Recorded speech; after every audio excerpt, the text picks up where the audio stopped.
Hello, let's continue our Sudoku adventure with Scrabble M by Palfly Kampling. So, we're halfway through the alphabet now. Palfly has made quite a few of these Scrabble puzzles. All right. So, we have normal 6x6 Sudoku rules. In each row, each column, and each 2x3 box, we are placing the digits 1 to 6 exactly once each. We also have this line in the grid. This is a composite line. So, each pair of adjacent digits on the line sums to a composite number, sums to a non-prime. So the primes are 2, 3, 5, 7, 11. I think that's as far as you've got to go up. And they're not going to add to 2 either. Oh no, these could add, like 1 and 1 wouldn't work here because they would add to 2. Okay, yeah, so 2 is important. All right, and we have anti-quadruples. So there are circles in the grid, like this 2 here. They occupy corners and touch 4 cells. That's why they're called quadruples. But they're anti-quadruples. So a digit in a circle must not appear in the cells that it touches. So we're not allowed to put a 2 anywhere in these 4 cells. We're not allowed to put a 1 in any of these 4 cells, etc. No 3 here. And that's it. Those are the rules. There's a link in the description if you'd like to try the puzzle yourself. And I'm going to get started right now. So, if we think about what 2 adjacent digits can add to, the minimum is 2 because we can do something like 2 here. And the maximum is 12 because we could do 6 and 6. So we only have to worry about primes between 2 and 12. Now, what are the primes between 2 and 12? Well, we've got the 2, 3, 5, 7. We have 11. I don't know how to write 11. We have 11 and that's it, right? So if you think about it, every odd digit in that range besides the 9 is prime. So the only odd digit we can add to is 9. And then we also have to avoid 1s next to each other. So that's how we can think about it, is if we're going to add to an odd digit, it better be 9. So that might be a cleaner way to think about that. Also, with these anti-quadruples, stuff like the 5 here is useful because it means in this box we still need a 5. It's going to be one of these two. Now, in general, other than adding to 9, because basically we're going to have to add to an even number, we're going to want either 2 odds or 2 evens in a row. So that's not going to be possible. Like, okay, so if you think about it, like if we only could add to even numbers, then whatever parity this is, say it was odd, like a 1, then we would need this, because we can't repeat along this whole column, we would need this to also be odd so that we'd add to an even digit. I'm just picking the odd numbers in order, but it doesn't matter. And then we would need this to add to an even number, so this would also be odd. We need this to add to an even number, so this would also be odd, but we're out of odds already. So what that means is we're going to have at least one sum to 9 that allows us to switch the parity of the digits that we're doing.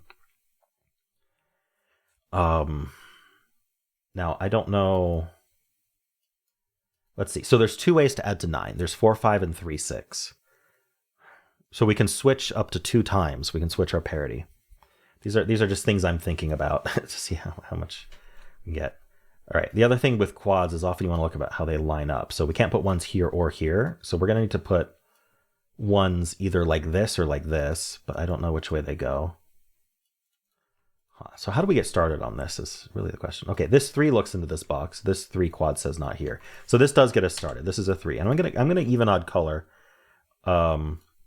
just to kind of try to track our parity switches. So if we wanted to parity switch, this would have to be a 6. So this either adds to an even number. So it's either 1. Oh, this can't be 1 or 5 actually, because of the 1 quad and the 5 quad. So this cannot be odd. This has to be even. And so it has to be a 6 in order to use that 9 to parity swap. Now from this 6, we could be another even number, but not the 2. We could be a 4. And we can't go back. We can't add to 9 again because we would repeat the 3 in the column. So this has to be 4. That's even. Now from this even digit, the only even left is the 2. And we can't be 2 because of this anti-quad. These anti-quads are very well placed. And so we have to go back to odd, which means we have to do the 5 so that we add to 9. And then from this 5, we either need to do the 2. I guess this whole column is, we can't add to 9, so we have to be odd. Sorry. So we need to be the last odd. We need to be the 1. Okay. And then this is the 2, and it's even. Perfect. Now, from this 1, I cannot add to 9 because I can't do 8. So this better be the last odd, which is 3. And then now between these two, I need to be, I cannot be the 6. There's a 6 in the box. So I need to be another odd. And that could actually be a 3 or a 5. All right. Now from this odd, with the 3, I could do a 6. With the 5, I could do a 4. Otherwise, I need to stay odd, which would be the 1. All right. And I'm not seeing how to continue from here. I mean, we have all 3 odds in here. So these are even. These are 2, 4, 6. We know the 5's in one of these two, I guess. No 1's in here, no 3's here. Yeah, we got the 3. Oh, 3 in this box actually is placed. That has to be the 3. That places this 5. There was something about this cell that I was worried about. What was? Oh, that was the 1's, right? No 1's here, no 1's here. I was kind of tracking in my head. We needed 2 1's in either this diagonal, or this diagonal. Now they have to be in this diagonal. Okay. So now this is even to finish the column. It's 4 or 6.